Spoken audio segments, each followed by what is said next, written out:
அதாவது பிரேமலதா அவர்களுக்கு என்ன மாதிரி ஆசைனாக்கா, அதாவது அவங்களுக்கு புரட்சி கலைஞர் பட்டத்தை பறிச்சாச்சு.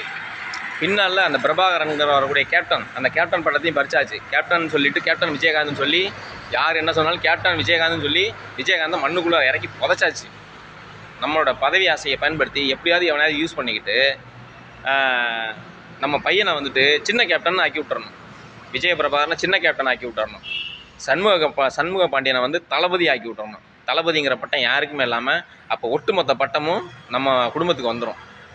அது அவங்க வந்து புரட்சி தலைவி பட்டத்தை எடுத்துக்குறாங்க. இதெல்லாம் செஞ்சு முடித்தா புரட்சி தலைவி அப்படிங்கிற மாதிரி பட்டத்தை எடுத்துக்குறாங்க. அதுக்காக வந்துட்டு அதிமுக கட்சிக்குள்ளார போய் கூட்டணி வச்சுக்கிட்டு என்னென்ன பண்ணணுமோ எல்லாம் பண்ணிக்கிட்டு இருக்கீங்க. அதாவது நீங்கள் எந்த பட்டத்தை வேணாலும் எடுக்கலாம். எங்கள் நாட்டாம குடும்பத்து பட்டமெல்லாம் கை வச்சிங்கன்னு வச்சுக்கோங்களேன், அப்புறம் நான் செம்ம கடுப்பாயிருவேன். பிரேமலதா மேடம், நாட்டாம குடும்பத்து பட்டத்து மேலே மட்டும் கை வச்சிடாதீங்க, அவ்வளோதான்.